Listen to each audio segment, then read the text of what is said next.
Greetings and welcome once again to Creepy Ghoul Vision.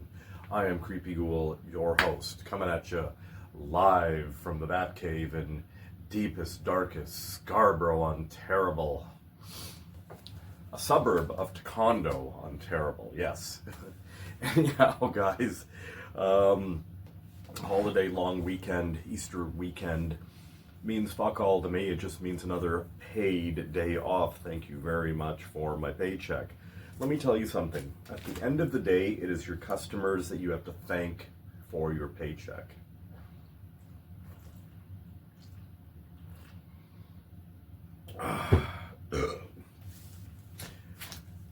Fury Resurrection EP. Let me tell you something.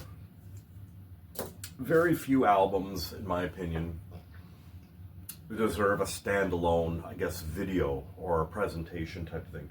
This I'm telling you, is one of them. I first heard about these guys, this DC band from the late 80s called Fury, not to be confused with the Fury hardcore punk band of today from, I don't know where they're from, but they're pretty good actually. This is the SK8ROK band from '89 to be exact, out of DC, made up of members of the hardcore band Swizz. Funny enough, I first heard about these guys on Thrasher SK8ROK cassette volume 9, Pawns of the Apocalypse. Back in the day, we had a store down here called the Record Peddler, and I used to scoop up all the SK8ROK cassettes there when they had them, and I got all of them. I still have them to this day. And this band, Fury, was on that particular release, along with bands like Sheer Terror, and I think the Genitorturers were on that one as well, I think. It was how I got into a lot of those bands, even Sheer Terror, I believe. Anyhow, Fury Resurrection album, this just came out. This has been at the absolute top of my list of records to get. I just recently got it a couple of weeks ago.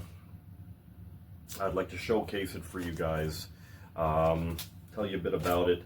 It's funny, I even printed a little interview with the singer Chris Thompson. Now, back in the day, like, I love New York hardcore, DC, New York, surrounding area suburbs and whatnot. I had never even heard of Swizz, S-W-I-Z, Swizz. You know, I never really remembered reading anything about them back then, like how you would see a lot of publicity on Agnostic Front, Warzone, Bold, Murphy's Law, Gorilla Biscuits, Youth of Today, like, you get it, right? But Swizz, I never heard about that band till like much later, and I did listen to them, and they weren't really my cup of tea, to be quite honest with you. This side project, Fury, came out of the band Swizz, and very short-lived. They played like 2 shows back in the day. This was the only thing they ever put out, was this 6-song EP titled Resurrection. If you scour my channel from many years ago, you'll see I own the original 7-incher of this LP.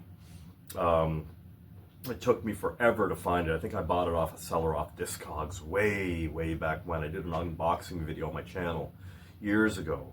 But I remember also finding the CD version of that, walking into HMV, and I'm like, Fury? Is this the same Fury? Then I looked at the back, I'm like, oh yeah, the songs, yeah, Space Love, Resurrection, yeah, I'm like, holy fuck. But this was long awaited. I never thought I would ever see like a re-release of this EP, like, ever.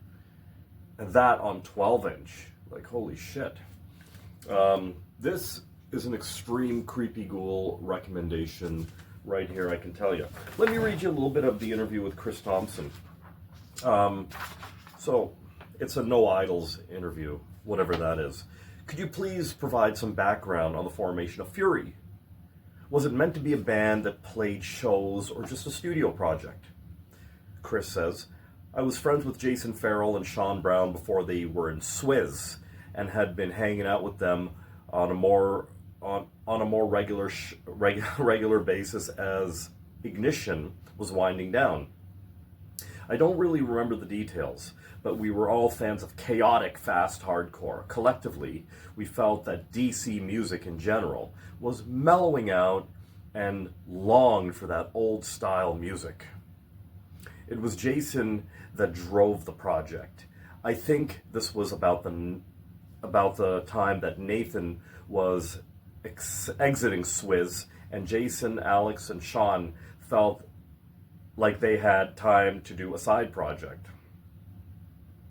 I had always wanted to front a band and stylistically, what a word, was on board with the hardcore blueprint. I like that, the hardcore blueprint. So that's how I ended up a singer. I don't remember the exact goal beyond, let's try and make some music and see what happens. I do remember that it was a low commitment situation. Swizz was going to rev up again, and I was going to head off to college. So let's see what we can accomplish with this little window of time. Soon after the initial practices, we were offered a spot on a hardcore matinee at, quote, in brackets, DC nightclub, the Safari Club. So that became the impetuous to tighten up.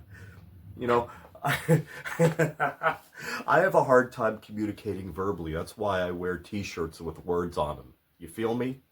To tighten up a few songs. So we had Jason banged out the songs, which were all mostly lifted from Minor Threat. What was the intention behind Fury? Again, we wanted to make super chaotic hardcore music. DC and other scenes were moving away from it as emo and melodic punk were the flavor of the day. Sure, East Coast straight edge was going strong, but to me, it felt formulatic and had this tinge of metal. Also, too much sports gear. That's true. Like, what's all that sports gear? You know? No offense to Youth of Today, and other bands that followed Youth of Today. But anyhow, I was coming from a place of germs and adolescence worship, and where you were never quite sure what was going to happen and when a band played. Was the singer going to hit you with a mic stand? Was some stage diver going to land on your head? Lyrically, I was just ad-libbing, and some of the lyrics were about my immediate peer group, and others were about the rift between the newcomers and the old-timers. I like that. I really like that. I like this. I apologize for my reading, guys. I mean, I don't read as often as I should or I like to. But yeah, this is very interesting. If I didn't feel this album deserved like a standalone, man, I wouldn't be doing this. I'm telling you. Plus, you gotta love the voice of Creepy Ghoul. How did it come about that the Fury song Resurrection was slipped into the middle of the final Swizz LP? Hell Yes, I Cheated. That's an amazing name for a fucking album. Hell Yes, I Cheated. I love it. That's a good name for a band, too. Yeah, what band are you in? I'm in the band Hell Yes, I Cheated. I love it. As with most things, Fury, it was all pretty organic. We only played 2 shows, and I'm sure if the recording came in between those gigs, and I'm not sure if the recording came in between those gigs or after. What I remember was Swizz recording Hell Yes, I Cheated, and it was going pretty fast. Jason had figured that there would be like 15 minutes of unused tape, and saw an opportunity to document Fury. So after Swizz recorded basic tracks and Alex's drums were still set up and mic'd, as well as the rest of their amps, I stopped by for a quick sesh. I love that, sesh. In the interest of being as efficient as possible, we recorded live as a full band. I feel like Eli Janney pressed the record and we just churned through it without stopping. No doubt, if you fucking heard this, man, I'm telling you, that's exactly what it sounds like.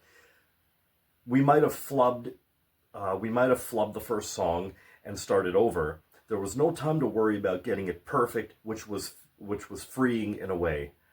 Now that is 100% two fingers in the air punk rock. The consensus was that Resurrection was the best track, and I really don't know how it ended up on the record.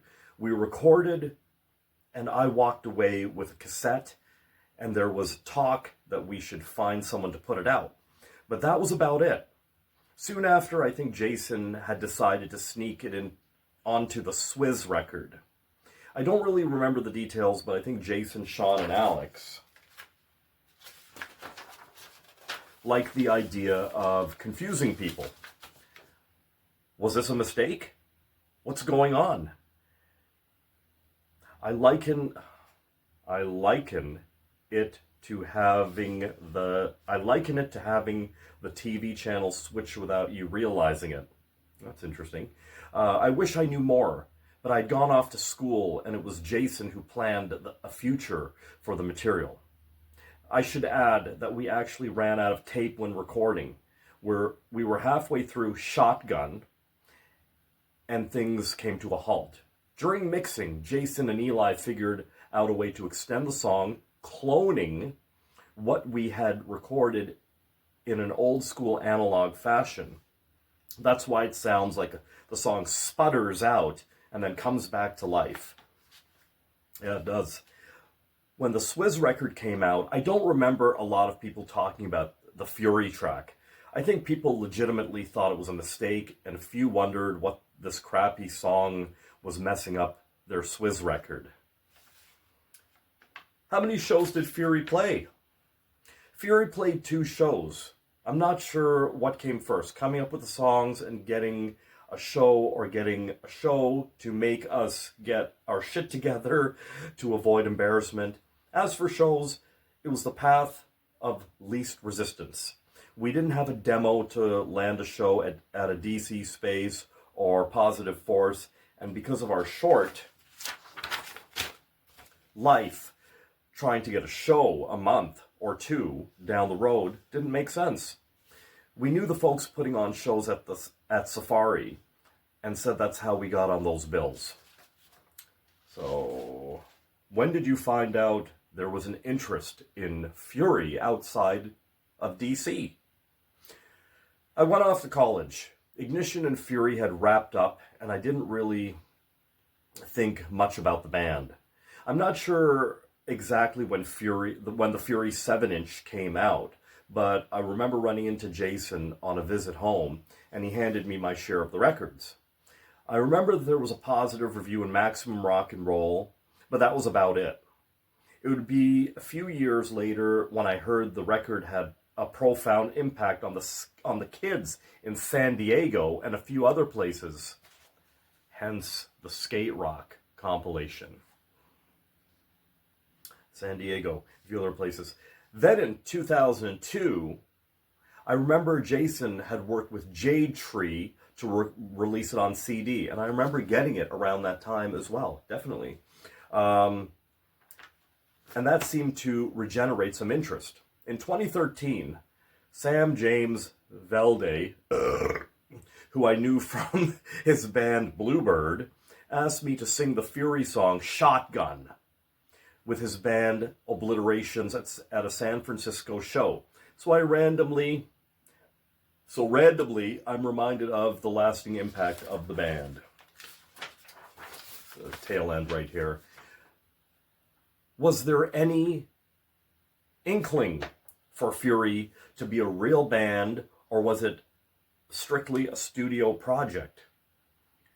To me, it always felt like a side project. We came up with the songs, played a couple shows, recorded, and that was it. I don't remember there being any desire to do any more than that. Besides, Swizz came back to life, and Dave Stern took over for Nathan on bass, and I think Jason, Alex, and Sean wanted to see where that would lead. Swizz reformed to play a Soulside reunion in 2014, and there was talk of sneaking in a Fury song, but it didn't work out. Did Fury and Circus Lupus overlap? I guess Circus Lupus was a band. When Fury and Ignition wrapped up, I went off to Madison thinking I would take a long break from music and focus on school. After about 3 or 4 months, I fell in with the Circus Lupus folks, and that started going. So not exactly an overlap.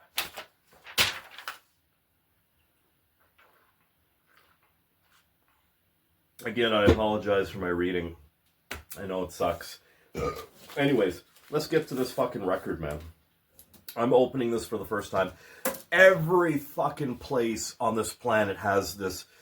Well, not a lot of places have this record, but the few that do, they're asking the most astronomical prices imaginable. I've been seeing this fucking record brand new online at a million places all over the world. Like, we're talking, honestly, we're talking 45, 50 US, euros, and it was like, I just don't get it. I mean, yeah. I mean, I get the significance of this record, but I held out, and I found a really amazing listing on eBay. And I don't use eBay. That's the thing. Okay, I have used eBay, but I don't use eBay. I found this for Canadian. It was free shipping, actually. I found it for 45 Canadian, something like that. I was really happy. I'm like, yeah, sign me up, man. So I got this in the mail a couple of weeks ago. Finally, I'm about to open it for you guys, and I'm going to put it on the turntable, and I'm going to play it for you guys. I'm telling you, 100% 2 fingers in the air, skate rock, punk rock, coming at you on Creepy Ghoul Vision. This is my recommendation probably of the year. This is terrific. Oh, look at that, eh? Okay, so there's the jacket. Oh, sorry, the inner sleeve right there. Nice, we got some lyrics too. Fucking love it. My favorite track off this is Space Love. Holy shit.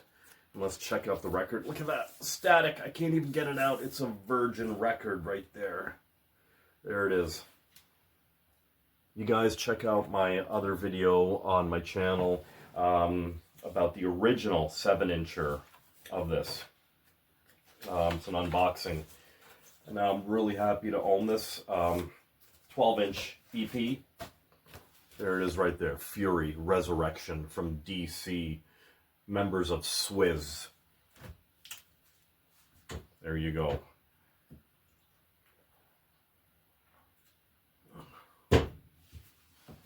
Guys, thanks for watching. I hope you get into this shit. These recordings, that Thrasher, SK8ROK Volume 9, Pawns of the Apocalypse, has a special place in Creepy Ghoul's heart, man. I'm telling you, it was a different time in my life. It was just, yeah, not a care, not a worry in the world, just carefree, just anything and everything goes. And yeah, it was, yeah, I don't know what more I can say. I mean, even though I don't skateboard anymore, I would like to, you know, get my cycle stick out and tighten everything up, oil everything up, or WD-40 everything up, or whatever, and skate it. But you know what, though?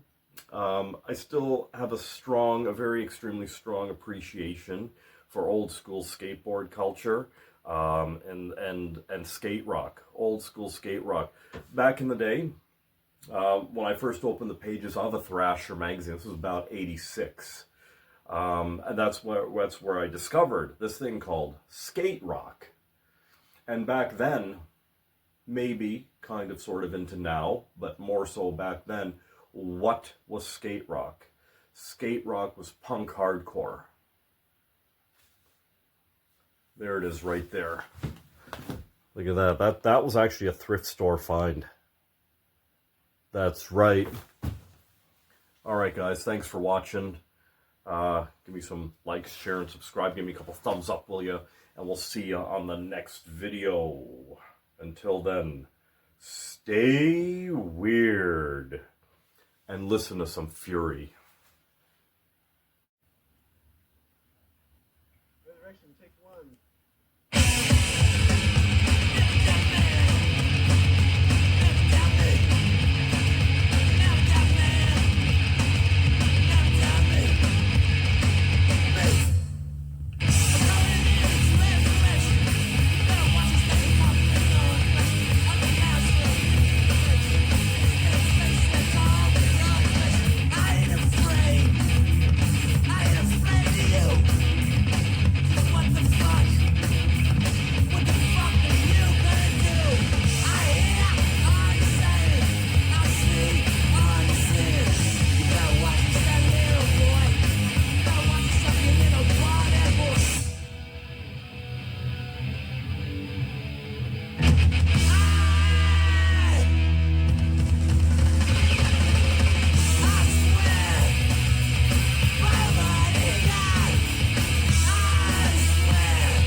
Pick one.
Breathing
American Standard for the use of their bass equipment.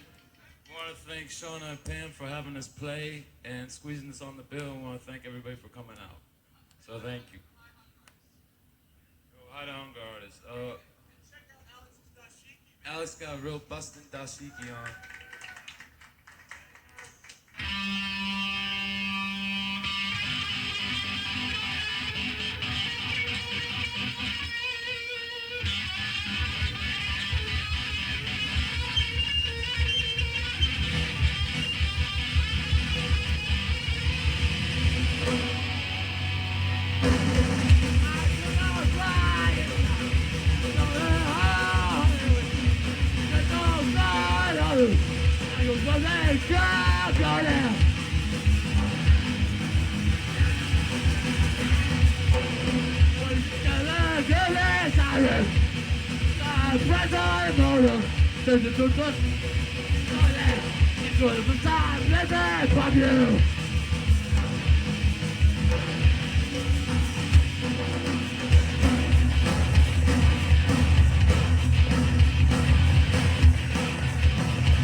Thank you very much.